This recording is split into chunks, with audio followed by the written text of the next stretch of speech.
Hermanos, buenas tardes. Los saludo en el nombre del Señor Jesús. Los invito a ir con la escritura, libro de los Jueces, capítulo 6. Jueces, capítulo 6. Vamos a continuar en esta tarde, hermanos, con esta corta serie del libro de los Jueces. Estamos meditando en la obra que el Señor hizo con Gedeón. Jueces capítulo 6, vamos a leer desde el versículo 28 hasta el versículo 40.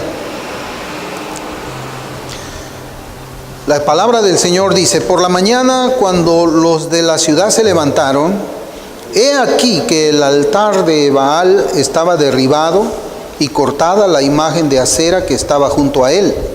Y el segundo toro había sido ofrecido en holocausto sobre el altar edificado. Y se dijeron unos a otros: ¿quién ha hecho esto?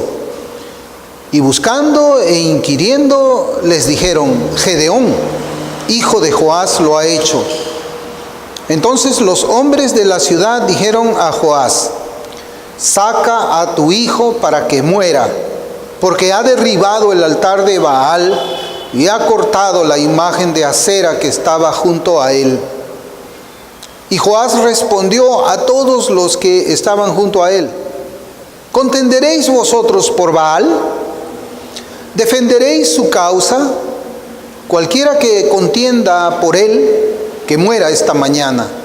Si es un dios, contienda por sí mismo con el que derribó su altar. Aquel día Gedeón fue llamado Jerobbaal, esto es, contienda Baal contra él, por cuanto derribó su altar. Pero todos los madianitas y amalecitas y los del oriente se juntaron a una, y pasando acamparon en el valle de Jezreel. Entonces el espíritu de Jehová vino sobre Gedeón, y cuando éste tocó el cuerno, los abiezeritas se reunieron con él, y envió mensajeros por todo Manasés, y ellos también se juntaron con él. Asimismo envió mensajeros a Aser, a Zabulón y a Neftalí, los cuales salieron a encontrarles. Y Gedeón dijo a Dios: si has de salvar a Israel por mi mano, como has dicho, he aquí que yo pondré un vellón de lana en la era, y si el rocío estuviera en el vellón solamente, quedando seca toda la otra tierra, entonces entenderé que salvarás a Israel por mi mano, como lo has dicho. Y aconteció así, pues cuando se levantó de mañana, exprimió el vellón y sacó de él el rocío, un tazón lleno de agua. Mas Gedeón dijo a Dios: no se encienda tu ira contra mí, si aún hablaré esta vez. Solamente probaré ahora otra vez con el vellón. Te ruego que solamente el vellón quede seco y el rocío sobre la tierra. Y aquella noche lo hizo Dios así.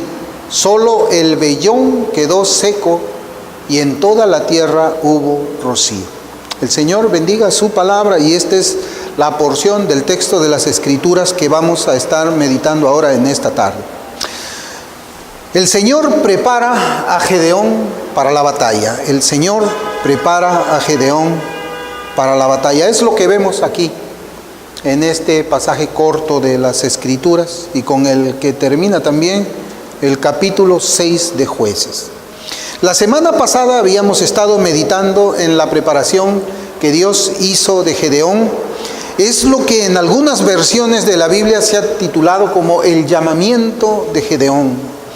El Señor había llamado a Gedeón como un hombre esforzado y valiente. Y creemos nosotros que Gedeón era lo que el Señor dijo que era.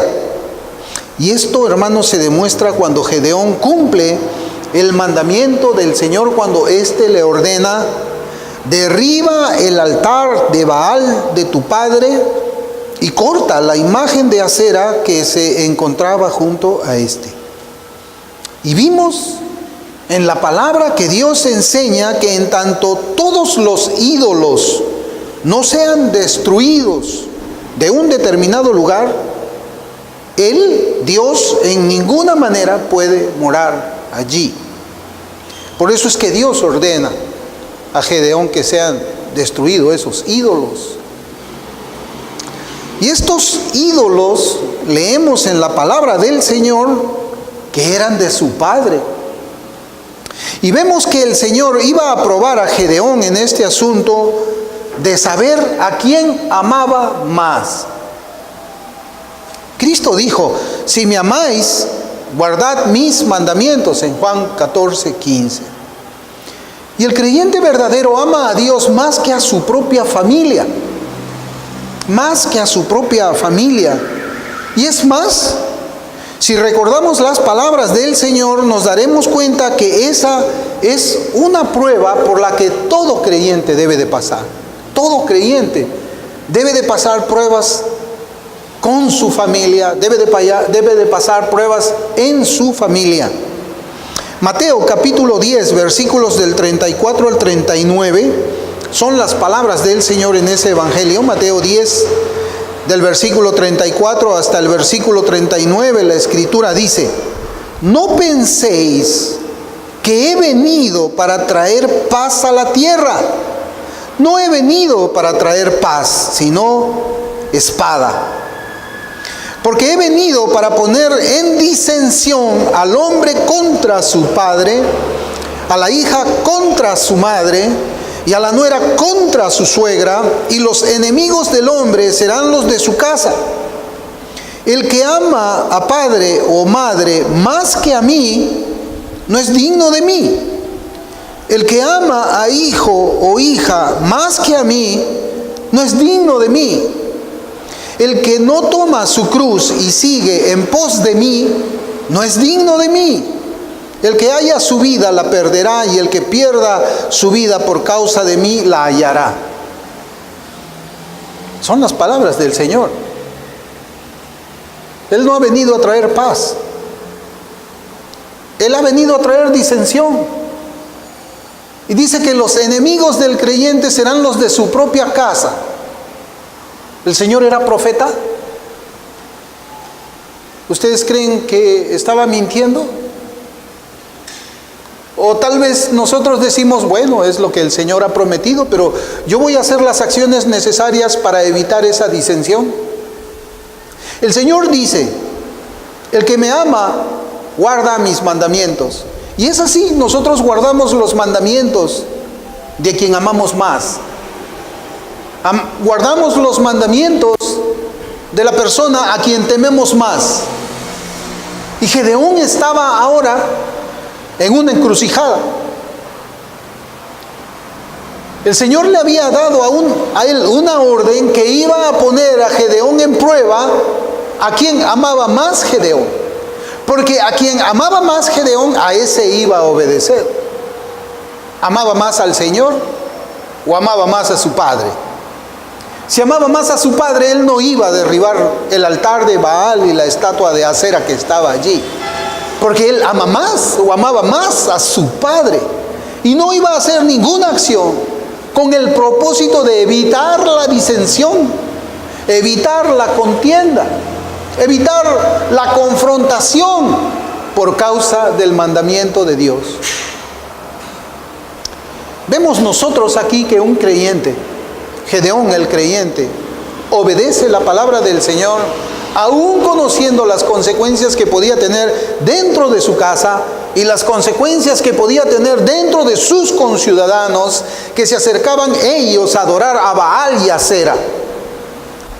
Porque Gedeón lo estaba haciendo en una cumbre, de tal forma que el pueblo se percate de que esa estatua, ese ídolo de Baal había sido derribado y de que esa estatua de Acera también había sido derribada. La acción que Gedeón iba a hacer en ninguna manera iba a pasar desapercibida.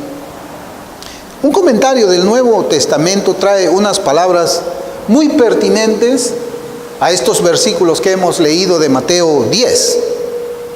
Este comentario dice, y comienzo la cita: En ningún otro pasaje se despliega más claramente que en este la absoluta honestidad de Jesús. Aquí coloca el listón de la demanda cristiana en lo más alto y menos asequible. Dice a los suyos exactamente lo que pueden esperar si aceptan la comisión de mensajeros del Rey. Sí, aquel que acepta la comisión de mensajero del Señor ya la sabe ya. Va a tener división en su casa. El comentarista sigue diciendo que el Señor ofrece a los suyos lo siguiente. 3 cosas ofrece el Señor a partir de este pasaje de Mateo que hemos leído. Primero, el Señor ofrece una guerra. Y en esa guerra sucederá a menudo que los enemigos de una persona serán los de su propia casa. Segundo, les ofrece una elección. Y una persona tiene que escoger a veces entre los lazos más íntimos de la tierra y la lealtad a Jesucristo. Y tercero, Jesús ofrece una cruz. Jesús ofrece una cruz. Yo pienso, hermanos, que esto resume lo que es el camino cristiano. Con mi hija, ella estaba comentando con mi hija acerca de Winston Churchill, el que fuera el primer ministro inglés. Y yo le comentaba a mi hija de que había un hecho en la historia que fue decisivo en la vida de ese país. Y fue cuando Winston Churchill fue escogido pues el primer ministro, y en su primer discurso, cuando él se estaba dirigiendo ahí a la Cámara de los Representantes, él ofrece 3 cosas al pueblo que estaba siendo prácticamente asediado por el ejército nazi, el ejército de Hitler. Y él dice que ofreció estas 3 cosas: sangre, sudor y lágrimas. Sangre, sudor y lágrimas. Yo pienso que esas 3 cosas tienen también mucho que ver con el camino cristiano.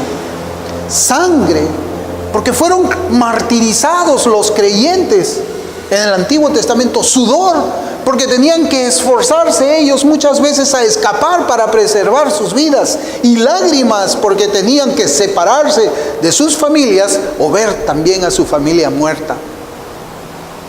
Gedeón se encuentra en medio de estas promesas que el Señor Jesús da a los suyos. Primero, tenía que actuar contra la idolatría de su padre. Segundo, debía elegir entre obedecer o mantener los lazos familiares en paz. Y tercero, Cristo le ofreció una cruz a Gedeón. Y es lo mismo que el Señor ofrece a cada uno de los que Él llama por ese llamamiento santo a la vida eterna. La vida cristiana es una vida de confrontación. Es una vida de confrontación contra el pecado, contra el mundo, contra Satanás. La vida del cristiano es una guerra, es una batalla. Por eso es que Pablo dice: he peleado la buena batalla. La vida del cristiano es una vida que tiene un costo. Por eso es que es una vida digna, porque cuesta la vida del cristiano. Y alguien dijo: lo que nada cuesta, nada vale. La vida del cristiano sí cuesta una batalla. Y muchas veces esa batalla debe de ser librada en el seno de la familia. Esa batalla debe ser librada contra nuestros hermanos, contra nuestros padres, contra nuestros primos, por causa del Evangelio de Cristo. ¿Cuántas veces hemos escuchado tal vez en los matrimonios cuando el Señor en su misericordia ha salvado a la mujer, el marido impidiéndole, muchas veces a golpes, que deje de orar, que deje de clamar a ese Señor, que deje de ir a la iglesia? Y la mujer ha tenido que obedecer a su Señor por encima de ese mandamiento que lo apartaba de Él. ¿Alguna vez hemos escuchado nosotros de un cristiano que se haya rendido ante el mandamiento del mundo de tener una vida religiosa separada de Cristo y separada de su iglesia? Hermanos, nosotros debemos entender que la palabra de Cristo nos enseña eso. Y yo les digo, hermanos, que es imposible que nosotros podamos sostener una conversación piadosa con nuestras familias dentro de las normas que Cristo establece, sin que el Espíritu Santo se contriste por causa de nuestros familiares que hablan impíamente contra el Señor. ¿Y qué es lo que debemos hacer nosotros? ¿Debemos callarnos? ¿Debemos buscar la paz? ¿O es que acaso vamos a suponer que un familiar que no es cristiano va a tener una conversación que honre al Señor? Mentira, mentira. Seamos honestos. Los conflictos comienzan en la casa. La vida del cristiano es una vida solitaria, es una vida con una cruz. Pero como ya hemos dicho antes y ahora también, el altar de la idolatría debía ser destruido para que el verdadero altar sea levantado. Y todo esto debía llevarse a cabo a la vista de todos: derribar el altar de Baal, cortar la imagen de acera y luego levantar el altar a Jehová, tu Dios, en la cumbre, como había dicho el Señor. Y saben, hermanos, muchas veces nosotros no compartimos el Evangelio como debemos decir. Muchas veces nosotros no les comentamos, no les alertamos a quienes les hablamos el Evangelio acerca del costo del Evangelio. Nunca les decimos: espada ha venido a traer Cristo. Nunca les decimos: el que tú sigas a Cristo puede ser de que levante una guerra aún en tu propia casa. Tienes que tomar una cruz. Sangre, sudor y lágrimas es lo que te va a costar a ti seguir al Señor Jesús. Solamente les decimos: recibe a Cristo en tu corazón. Hermanos, las pruebas más difíciles en el Evangelio es con nuestras familias. Es con nuestras familias. Por eso es que el Evangelio posiblemente nos hace vivir una vida de soledad, una vida en el desierto. Y Gedeón sabía pues las consecuencias de esta reforma verdadera. Sabía que el pueblo iba a pedir su cabeza para matarlo, pero él tuvo más temor de Dios que de los de su propia casa. Él tuvo más temor de Dios que de sus propios amigos. Él tuvo más temor de Dios que a los de su propia nación. Matthew Henry escribió lo siguiente: el temor al hombre le pone una trampa de confusión que perturba nuestra paz, una trampa que enreda, por la cual somos atraídos al pecado y, por tanto, se debe luchar y orar en su contra. La tribulación, la angustia y la persecución no pueden quitarles el amor de Dios por ellos o el de ellos por Él. Temed a aquel que puede destruir el cuerpo y al alma en el infierno. Esa es la vida del cristiano. Esa es la prueba por la que Gedeón ahora estaba pasando, en el perfeccionamiento que el Señor estaba haciendo de él para llevarlo a la batalla contra los enemigos del Señor. Vimos el domingo pasado precisamente que Gedeón se había purificado a sí mismo y había purificado su casa, y ahora estaba caminando en esa prontitud para ser el instrumento en las manos del Señor. Y vimos que el Señor lo había preparado a él precisamente para ser un héroe. Hermanos, la porción de la Escritura que hemos leído en esta mañana comienza con estas palabras que nos enseñan el terrible estado de apostasía en el que habían caído los habitantes de esa nación. Era doloroso, hermanos. Es doloroso leer esto de un pueblo que decía ser el pueblo del Dios vivo. Un pueblo que decía provenir del padre de la fe que se llamaba Abraham, de sus hijos Isaac, Jacob. Esta palabra nos enseña a partir del versículo 28 palabras que deben doler nuestro corazón. Porque dice: por la mañana, cuando los de la ciudad se habían levantado, he aquí que el altar de Baal estaba derribado y cortada la imagen de acera que estaba junto a él. Y el segundo toro había sido ofrecido en holocausto sobre el altar edificado. Y se dijeron unos a otros: ¿quién ha hecho esto? Y buscando e inquiriendo les dijeron: Gedeón, hijo de Joás, lo ha hecho. Entonces los hombres de la ciudad dijeron a Joás: saca a tu hijo para que muera, porque ha derribado el altar de Baal y ha cortado la imagen de acera que estaba junto a él. Esto lo decían israelitas. Esto lo decían hombres que habían sido instruidos en el Pentateuco, en la palabra del Señor, en los primeros 5 libros de las Escrituras. Esto lo decían ellos, que habían escuchado tantos testimonios acerca del poder del Señor cuando Cristo los había libertado a ellos con mano fuerte, sacándolos de Egipto. Cuando Cristo les había dado maná en el desierto, cuando Cristo les había dado agua de la peña, cuando le ordenó a Moisés que destruya ese becerro que habían construido, cuando Moisés había subido al monte Sinaí a recibir del Señor los testimonios para ese pueblo. Ese pueblo es el que estaba ahora indignado, porque había sido derribado el altar a Baal y había sido quebrada la estatua de acera y había sido quemado y ofrecido en un altar al Señor un holocausto. Indignados, enojados, rechinando, porque sus ídolos habían sido derribados para rendir culto al Dios verdadero. Este pueblo era circuncidado. Decían pues ser la simiente de Abraham. Ellos decían que tenían en Moisés la forma de la verdad en cuanto a lo que es moralmente correcto e incorrecto. Y este mismo pueblo no tenía ninguna vergüenza de condenar abiertamente y públicamente a Gedeón. Lo condenaron públicamente por derribar esas estatuas y los altares de los ídolos de las naciones paganas para luego levantar el altar al Dios verdadero. Es algo tremendo. Gedeón estaba reformando la iglesia. Gedeón estaba instituyendo la adoración verdadera. Gedeón estaba derribando aquello que era asqueroso para Dios, repugnante para Dios. Eso es lo que estaba haciendo Gedeón. Estaba instituyendo, reinstituyendo, reformando la religión genuina en su tierra, en su país, en su nación, en esa nación que Dios había sacado con mano fuerte de Egipto. Pero ellos en sus corazones, ese pueblo, rendían más honor a aquellas deidades falsas y despreciaban al Señor que los había librado del yugo de Egipto.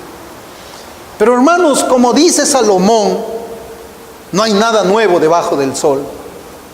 Y cuando un instrumento de Dios quiere nuevamente reformar, volver a la reforma de una adoración verdadera al Señor, así como Gedeón fue condenado por sus conciudadanos, en el Evangelio también vamos a encontrar que aquel que pretenda dar culto debido al Señor va a ser condenado también por aquellos que se hacen llamar cristianos. Va a ser condenado por aquellos que se hagan llamar evangélicos protestantes. Va a ser condenado y aborrecido por aquellos que se hacen llamar reformados. Eso sucede cuando un instrumento de Dios decide restablecer, reformar el culto verdadero al Dios verdadero. Y en nuestros días, pues, la idolatría es hacia el mundo y es hacia los hombres. En nuestros días la idolatría es hacia el mundo y es hacia los hombres. Hacia el mundo por la constante insistencia de profanar la adoración a Dios, por medio de introducir dentro de la iglesia costumbres que no son parte de la fe cristiana, sino que son los distintivos del mundo que odia a Cristo y odia a su evangelio. Y hay una insistencia por meter dentro de la iglesia lo que esos corazones destituidos de la gracia de Dios crean como formas musicales, como maneras de distraerse. Todo eso quieren traerlo dentro de la iglesia del Señor. Y eso es idolatría. Idolatría al mundo. Hoy también por medio de falsas enseñanzas se busca pervertir, hermanos, el carácter de un creyente genuino. Por medio de esas enseñanzas falsas, se les da carta libre para que anden en toda clase de corrupciones. Corrupciones como el consumo de alcohol, corrupciones como el consumo de cigarros, corrupciones como el uso de los tatuajes, corrupciones como las vestimentas según las culturas enemigas del Señor, y hasta por medio de corromper la adoración al Dios Santo, quien es separado del pecado y del mundo. Eso, hermanos, es idolatría al mundo. Eso es crear de la palabra del Señor un instrumento de pecado, un instrumento de mundanalidad. Es hacer la palabra del Señor la guía para que un creyente se vuelva al mundo y el mundo se vuelva a la iglesia. Pero no se vuelva a la iglesia en arrepentimiento, sino que se vuelva a la iglesia para instituirse allí. Y la idolatría al hombre, hermanos, es manifiesta también en nuestros días. Es manifiesta. Por eso yo les digo, no hay nada nuevo debajo del sol. Cuando alguien quiere reformar verdaderamente la iglesia, cuando alguien quiere volver a las sendas antiguas, siempre nos vamos a encontrar con aquellos que rinden culto a los predicadores famosos, como aquellos que no quieren ver las faltas de ellos, los pecados de ellos, las enseñanzas corruptas de ellos, sino que quieren mantenerlos intachables. Nadie debe tocarlos. ¿Cuántas veces, tal vez, hermanos, hemos escuchado que creyentes digan: gracias al pastor tal, porque por la predicación de él conocí al evangelio verdadero? ¿Así? ¿Gracias al hombre? ¿O gracias a Dios? ¿Gracias al hombre? ¿Es gracias al predicador? Por eso es que la idolatría al hombre es manifiesta y se ve, se huele, se respira aún dentro del ambiente reformado que dice que busca una reforma. Claro, una reforma nueva, una reforma del siglo XXI, no en las sendas antiguas, sino en sendas modernas, dice.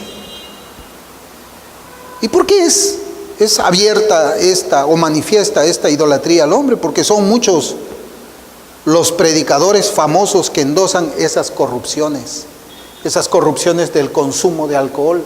Hermanos, si el creyente puede consumir alcohol en su casa y no es pecado, pues también puede consumirlo en la calle. Si no es pecado que usted beba sin embriagarse en su casa, también puede hacerlo en la calle, en un bar, en un pub, en una cantina. Usted también puede entrar allí a beber, o en la calle, sacar su vino y beber allí. Porque lo que no es pecado en lo secreto, tampoco es pecado en lo público.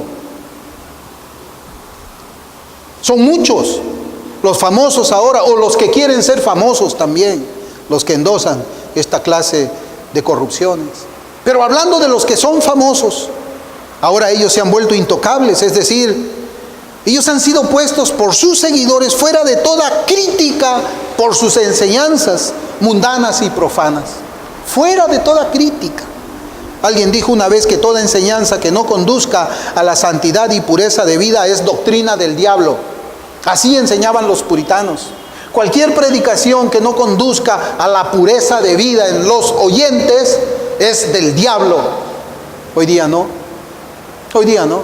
Los reformados pensaban de esa manera. Hoy día es distinto. Sí, puedes enseñar liberalidad, puedes enseñar mundanalidad, puedes enseñar abominaciones, puedes alentar, predicar desde tu púlpito para que lo practiquen. ¿Qué gloria trae eso al Señor?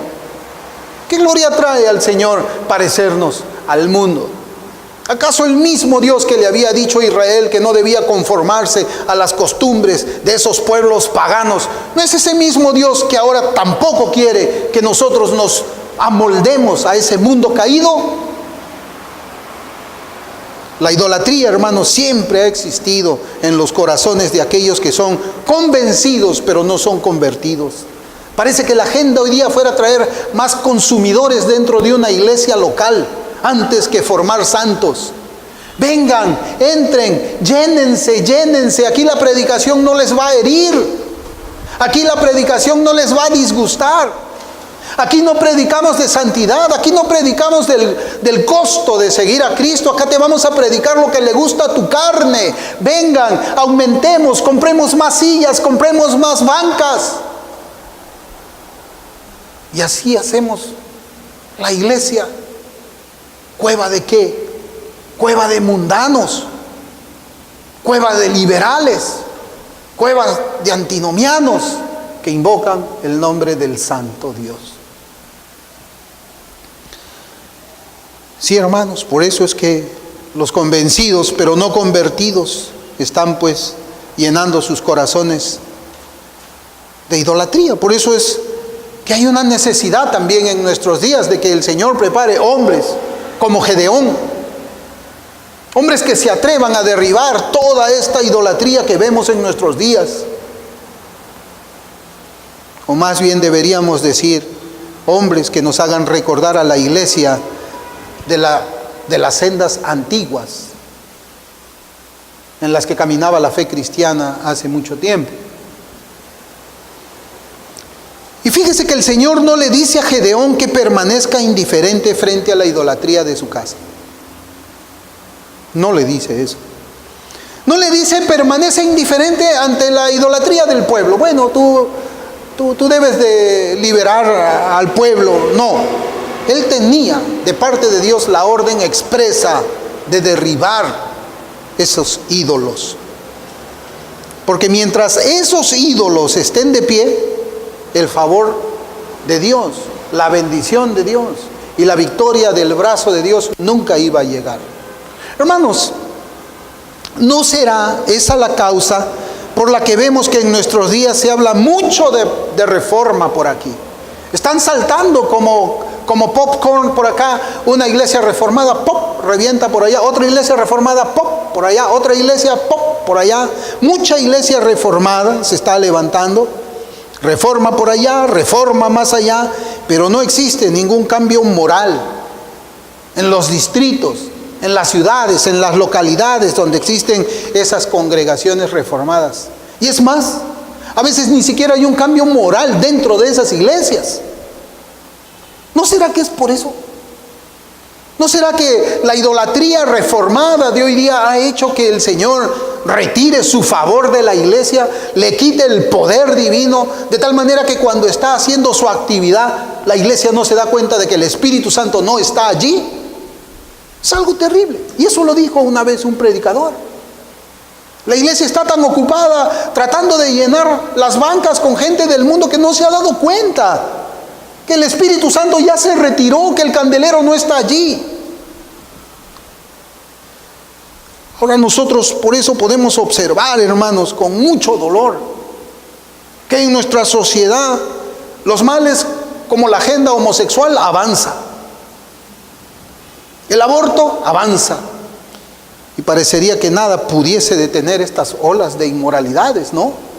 Parece que nada lo puede detener. Nada lo pudiese detener. La iglesia necesita más Gedeones. Pero para que vengan más Gedeones, también se tiene que pensar que esa idolatría debe ser derribada. Debe ser derribada. La respuesta del padre de Gedeón a mí me sorprendía. Porque este hombre tenía esos ídolos en su casa. Y esos ídolos estaban a la vista de todos. No sé, imaginemos que pues era la casa de Gedeón, la casa de su padre. Y en el techo, a la vista de todos, ahí vemos esas imágenes grandotas, inmensas de idolatría. Esos ídolos eran del padre de Gedeón, así dice la Escritura. Y a mí me sorprende esa respuesta que el padre da cuando ahora los pobladores, al ver que se había derribado esos ídolos, exigían la cabeza del que había hecho eso. Exigían la cabeza del que había levantado un altar al Dios verdadero. Jueces 6:31 dice: y Joás respondió a todos los que estaban junto a él: ¿contenderéis vosotros por Baal? ¿Defenderéis su causa? Cualquiera que contienda por él, que muera esta mañana. Si es un Dios, contienda por sí mismo con el que derribó su altar. Y estas son las palabras de un hombre que adoraba a Baal. Esto lo dice un adorador de Baal. Por eso es que a mí me sorprende eso. ¿Por qué el padre no se acercó y le dijo: sí, y sabes qué? El ídolo era mío. Yo lo compré, yo lo pagué, yo lo tallé y este muchacho me lo ha destruido.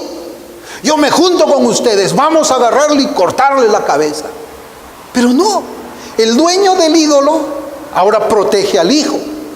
El dueño del ídolo ahora protege al hijo. ¿Qué había pasado? ¿Qué había pasado? Bueno, la Biblia no lo dice y solamente hay dos posibilidades. De que Joás estaba respondiendo de esta manera para defender la vida de su hijo. O sea, él amaba más a su hijo que a Baal. Esa es una respuesta.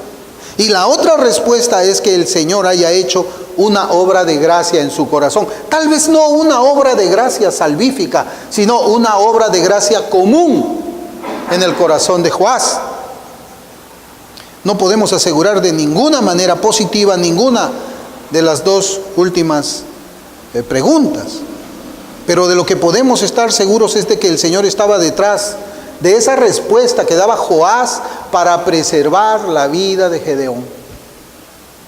El Señor estaba actuando para preservar la vida de este hombre que Dios estaba levantando como instrumento para establecer una reforma en Israel y para destruir a los ejércitos enemigos.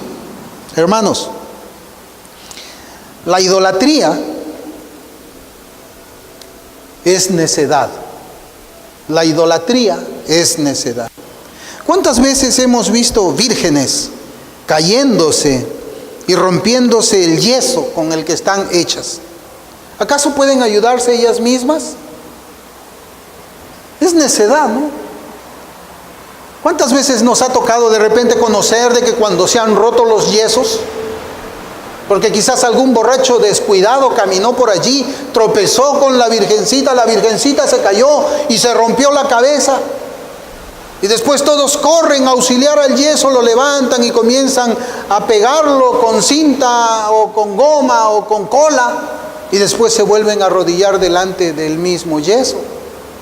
La idolatría es necedad, eso es necio. Pero la idolatría al hombre, la idolatría al pecador, es más necia que la idolatría al yeso y la madera. Porque el yeso y la madera no pueden pecar, pero la carne sí.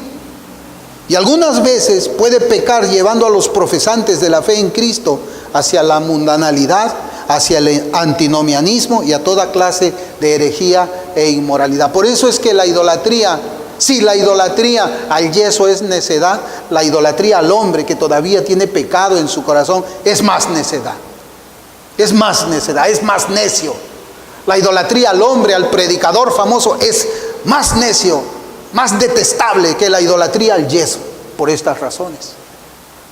Por estas razones.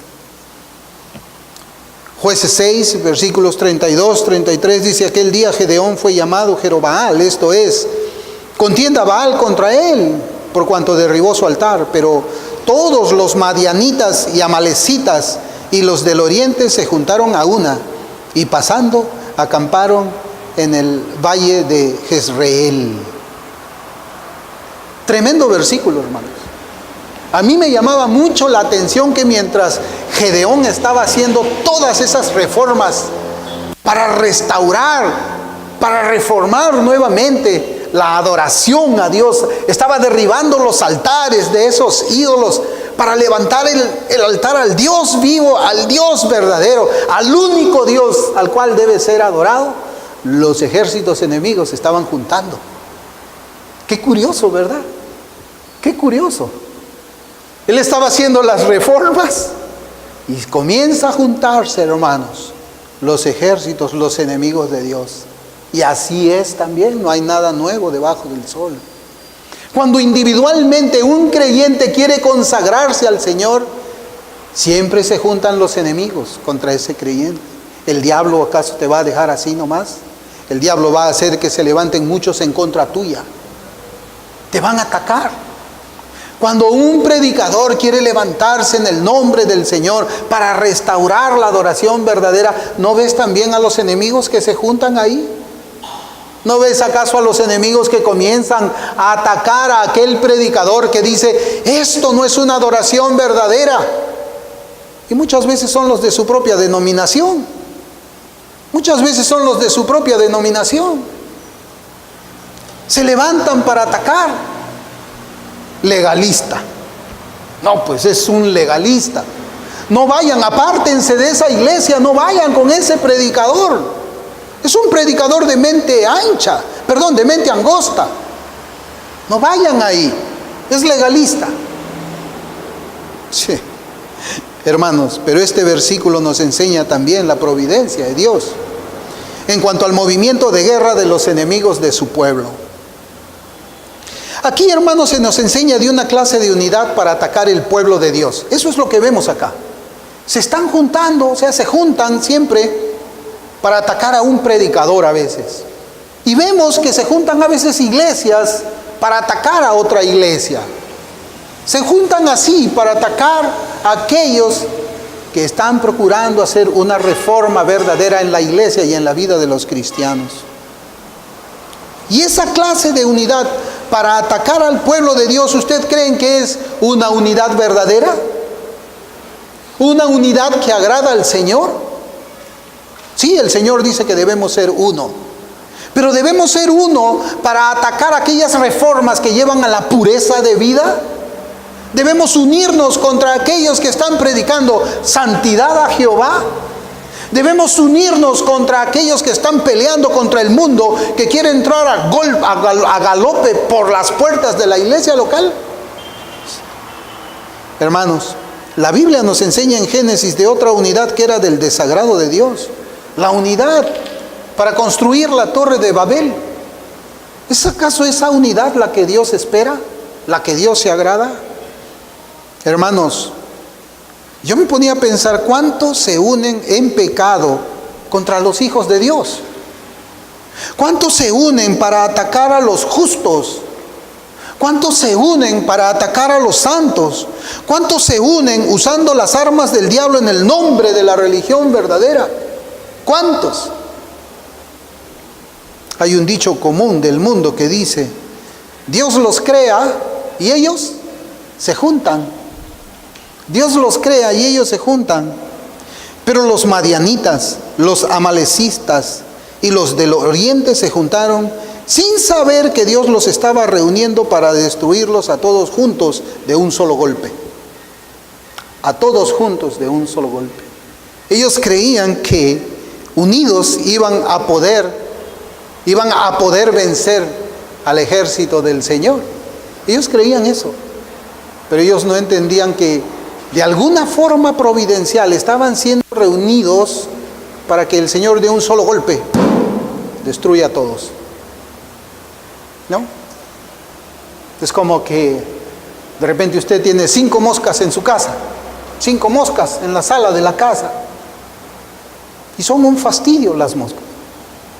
Y tiene que ir con su matamosca a matar una por una que está en la esquina, de ahí la otra está en la otra esquina. Pero qué bueno sería que las 5 moscas estén juntas en un solo lugar para que usted de un solo golpe se las mate a todas. Eso es lo que estaba pasando aquí. Y eso es lo que va a pasar con aquellos que se juntan para atacar a los justos.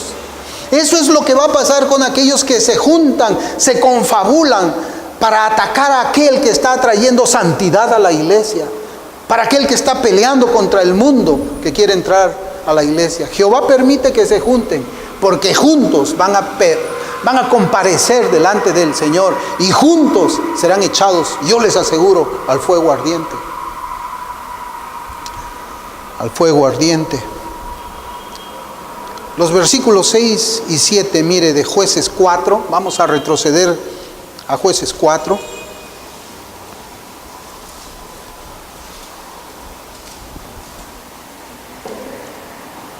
Mire cómo dice la escritura. Y ella envió a llamar a Barak, hijo de Abinoam, de Sedes, de Neftalí, y le dijo: ¿no te ha mandado Jehová, Dios de Israel, diciendo: ve, junta a tu gente en el monte de Tabor, y toma contigo 10,000 hombres de la tribu de Neftalí y de la tribu de Zabulón, y yo atraeré hacia ti al arroyo de Sisón, a Sísara, capitán del ejército de Jabín, con sus carros y su ejército, y lo entregaré en tus manos? El Señor estaba juntando a todos ellos para entregarlos en las manos de su pueblo. El Señor los estaba juntando para entregarlos a la destrucción, todos juntos, todos juntos. Hermanos, esas uniones en el pecado son una pestilencia en la nariz de Dios. Sea quien las promueva. Llámense ellos como quieran llamarse, ellos se reunirán en el pecado también para recibir juntos la venganza de Dios. Ahí los versículos 34 y 35 de Jueces 6 que estamos mirando, estamos meditando, dice la escritura: entonces el Espíritu de Jehová vino sobre Gedeón, y cuando éste tocó el cuerno, los abiezeritas se reunieron con él, y envió mensajeros por todo Manasés, y ellos también se juntaron con él. Asimismo, envió mensajeros a Aser, a Zabulón, a Neftalí, los cuales salieron a encontrarles. El Señor, como yo les decía, es el mismo ayer, hoy y siempre. Y Él obra por medio de sus instrumentos sobre toda la tierra, pero antes que eso, por su gracia, los llena con su espíritu. Los llena con su espíritu. Eso hemos visto nosotros en Esteban. Antes de que él predique, estaba lleno del espíritu. Eso lo estamos viendo en Felipe. Era también lleno del espíritu. Eso lo vemos en Juan el Bautista, también era lleno del espíritu antes de su predicación. Y acá vemos que también el espíritu del Señor vino sobre Gedeón. Y además vemos que Cristo movió el corazón de los israelitas cuando Gedeón los convocó para la batalla. Los enemigos de Dios estaban juntándose. Los ejércitos de Cristo también estaban juntándose. Jueces 6, versículos del 36 al 40, ya los últimos, dice: y Gedeón dijo a Dios: si has de salvar a Israel por mi mano, como has dicho, he aquí que yo pondré un vellón de lana en la era, y si el rocío estuviere en el vellón solamente, quedando seca toda la tierra, entonces entenderé que salvarás a Israel por mi mano, como lo has dicho. Y aconteció así, pues cuando se levantó de mañana, exprimió el vellón y sacó de él el rocío, un tazón lleno de agua. Mas Gedeón dijo a Dios: no se encienda tu ira contra mí, si aún hablar esta vez. Solamente probaré ahora otra vez con el vellón. Te ruego que solamente el vellón quede seco y el rocío sobre la tierra. Y aquella noche lo hizo Dios así. Solo el vellón quedó seco y en toda la tierra hubo rocío. Hemos estado viendo, hermanos, que la nueva manera de interpretar el libro de los Jueces es nueva. No es nueva. La nueva interpretación dice: Gedeón era un cobarde. Pero el Señor dice: era un hombre esforzado y valiente. Y ahora nosotros vemos que Gedeón le está pidiendo unas pruebas al Señor. Le está pidiendo: Señor, si en verdad tú me estás mandando a hacer todo esto, que va a haber una liberación de los madianitas, yo te voy a pedir también algo más. ¿Qué cosa es lo que diría, por ejemplo, la nueva escuela de interpretación? Dirá: bueno, ese Gedeón es un hombre de poca fe. Hermanos, Gedeón es un hombre de poca fe. ¿No está él mencionado en Hebreos 11? Gedeón. No, Gedeón no era un cobarde, Gedeón tampoco era un hombre de poca fe, porque ya hemos dicho que el Señor lo llama a él hombre esforzado y valiente. Y en los versículos que hemos leído, lo hemos visto recibir la llenura del Espíritu Santo por la gracia del Señor. Entonces nos preguntamos: ¿cómo un hombre lleno del Espíritu Santo puede dudar de las promesas de Dios? O sea, si nosotros comenzamos a seguir, hermanos, la hilación del relato y nos hacemos esta pregunta, tenemos que decir, bajo la autoridad de la Escritura, que lo que Gedeón está preguntando aquí o pidiéndole al Señor no es como consecuencia de su poca fe. No es como consecuencia de su poca fe. La respuesta a esta pregunta es que Gedeón sí tenía fe en el Señor, pero él dudaba de la fe de aquellos que le iban a acompañar a la guerra. Él dudaba de la fe de aquellos que le iban a acompañar a la guerra. Pero hermanos, nosotros estamos viendo que Israel era un pueblo que estaba dado a la idolatría, que había olvidado completamente al Señor. Gedeón toca el cuerno, el pueblo comienza a reunirse, pero Gedeón no tiene la seguridad que este pueblo ahora tenga un corazón para el Señor. ¿No será que este pueblo todavía rinde culto a Baal en su corazón? ¿Cómo puedo ir yo a la guerra con ellos? Señor, demuéstrame que ellos también tienen fe. Demuéstrame que ellos van a pelear por ti también, así como yo estoy peleando. Y la prueba que Gedeón le pide a Dios y que Dios le contesta es en un vellón. Yo quisiera que leamos estos pasajes. Segundo libro de Reyes, capítulo 20, versículos del 4 al 11, voy a leer. Dice: y antes que Isaías saliese hasta la mitad del patio, vino palabra de Jehová a Isaías diciendo: vuelve y di a Ezequías, príncipe de mi pueblo, así dice Jehová, el Dios de David tu padre: yo he oído tu oración y he visto tus lágrimas, he aquí que yo te sano. Al tercer día subirás a la casa de Jehová y añadiré a tus días 15 años y te libraré a ti, a esta ciudad, de mano del rey de Asiria, y ampararé esta ciudad por amor a mí mismo y por amor a David mi siervo. Y dijo Isaías: tomad masa de higos, y tomándola la pusieron sobre la llaga y sanó. Y Ezequías había dicho a Isaías: ¿qué señal tendré de que Jehová me sanará y que subiré a la casa de Jehová al tercer día? Respondió Isaías: esta señal tendrás de Jehová, de que hará Jehová esto que ha dicho. ¿Avanzará la sombra 10 grados o retrocederá 10 grados? Y Ezequías respondió: fácil cosa es que la sombra decline 10 grados, pero no que la sombra vuelva atrás 10 grados. Entonces el profeta Isaías clamó a Jehová e hizo volver la sombra por los grados que había descendido en el sol de Acaz 10 grados atrás. Bueno, acá también Ezequías le pide al Señor una prueba de lo que había hablado por medio de su profeta era verdad. Y ahora vamos a ver otro pasaje. Mateo capítulo 11, versículos 2 y 3. Y al oír Juan el Bautista, y al oír Juan en la cárcel los hechos de Cristo, le envió 2 de sus discípulos para preguntarle: ¿eres tú aquel que había de venir, o esperaremos a otro? ¡Wow! ¿Y qué podemos decir ahora de las dudas de Ezequías? ¿Qué podemos decir de las dudas de Juan el Bautista? ¿No era Juan el Bautista lleno del Espíritu desde el vientre de su madre? ¿Por qué hace esta pregunta? Hermanos, ¿saben?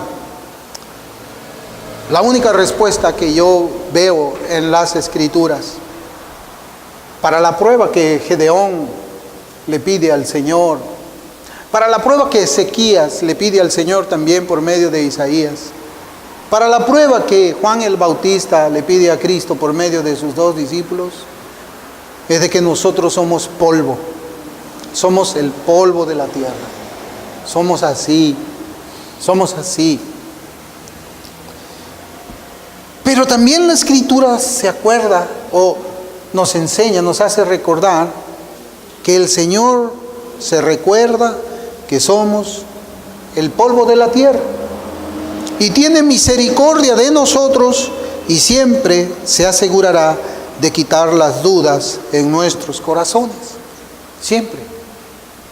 ¿O aquí hay alguien que no haya dudado alguna vez de algunas de las promesas del Señor? Yo creo que nadie puede decir yo he creído todo sin ninguna duda. No, ¿verdad? ¿Y por qué no somos destruidos ahí en ese momento? ¿Por qué? Porque el Señor se compadece y porque el Señor de alguna manera obra de una forma milagrosa para recordarnos que Él es Señor, que Él es nuestro Dios, que nosotros somos su pueblo. Nosotros también hemos estado en las sandalias de Gedeón, en las sandalias de Ezequías y en las sandalias de Juan el Bautista. Por eso es preciso que nosotros también oremos como oraban los apóstoles: Señor, auméntame la fe, Señor, te lo ruego. Hazme un hombre de fe, Señor. Ahora pensemos en las lecciones que la palabra de Dios nos trae esta tarde. ¿Cuántas veces las dudas han llegado a nuestros corazones? Y a pesar de ello, ¿cuántas veces el Señor nos ha favorecido con su gracia y bendiciones? Hermanos y hermanas, nosotros debemos de dejar los vellones como pruebas, estos vellones de lana, no debemos usarlo. Y nuestra fe debe descansar, debe de confiar en el Señor. Y para terminar, hermanos, porque estas lecciones las hemos venido trayendo a lo largo de cada uno de los pasajes que hemos leído en Jueces 6, yo para terminar quisiera que abramos la escritura todos nosotros en Isaías 41. Yo no sé qué cosa es lo que estemos pasando cada uno de nosotros.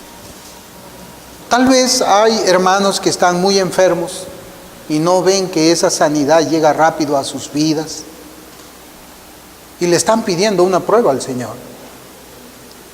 Tal vez hay hermanos también que no consiguen una estabilidad económica, están batallando con el trabajo y están dudando del Señor también. Tal vez hay hermanos que se pueden sentir y decir: yo no sé si es que el Señor a mí me ha salvado, porque yo veo que ando de batalla tras batalla tras batalla.